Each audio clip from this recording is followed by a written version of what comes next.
Should you get the Chase Freedom Card? We will review this card and see where its place is in 2019. Now, I've had this card for around 3 months, and it's my first Chase card. Before then, I had a Bank of America Cash Rewards card, as well as a Discover It card. It is a rotating categories card. So what does that mean? It means that certain categories each quarter, every 3 months, earn more cash back.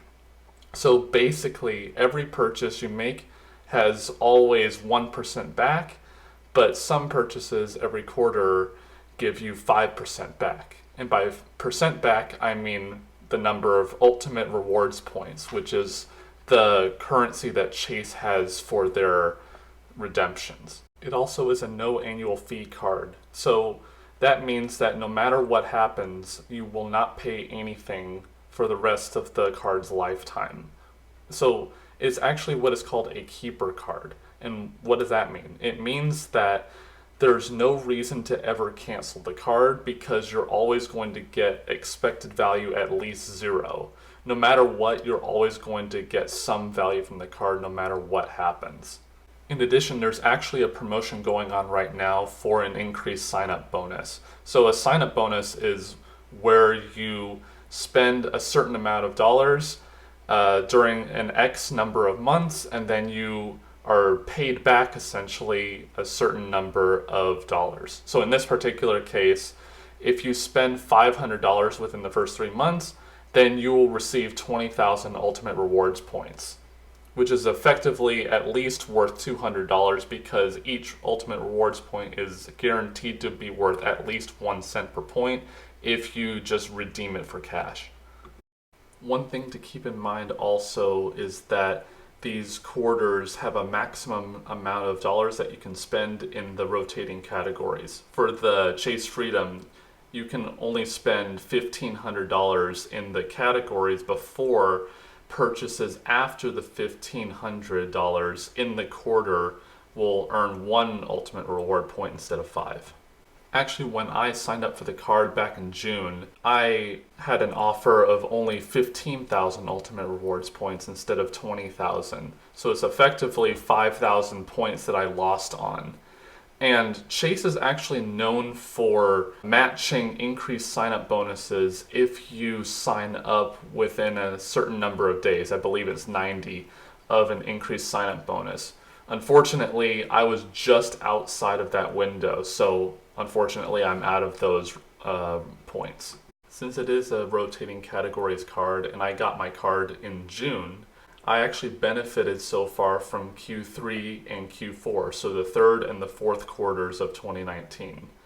Q3 this particular year involved gas stations and select streaming services. So if you have a subscription to Hulu or Netflix or something like that, then you will get 5% back if you use the Freedom Card for your purchase for those.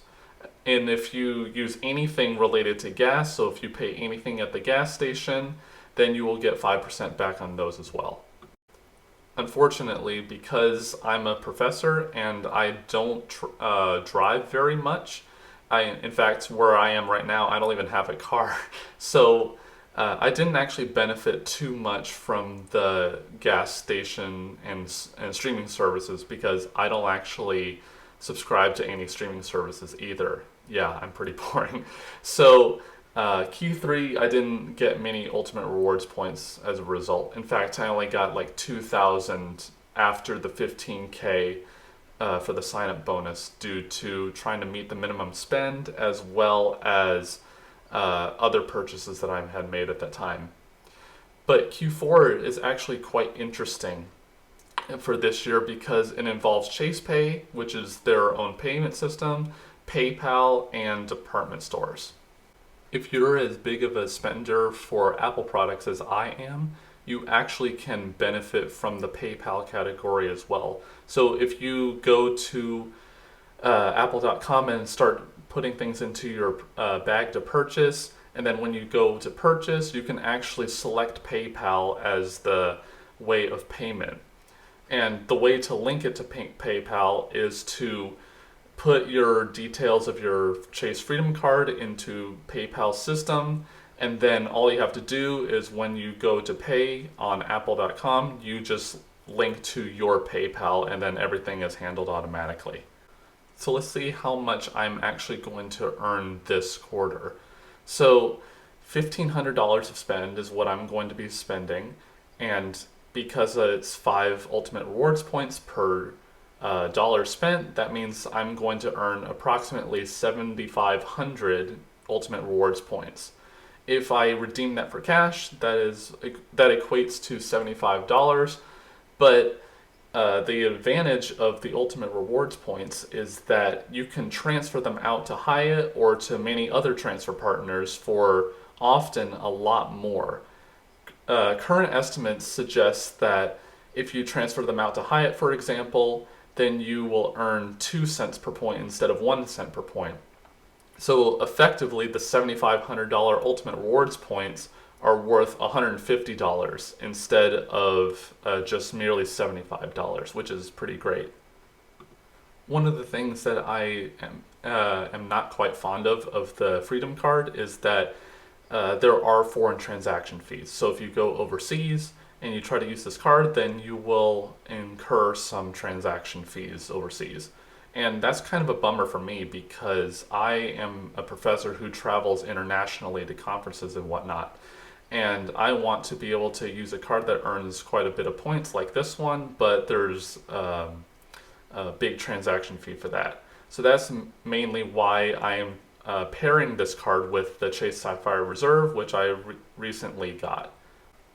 Now for 2020, no one knows what the quarters will actually be. But if we look at what the quarters were for 2019, the first quarter was for gas stations, tolls, and drugstores. So most likely it's going to be gas stations again.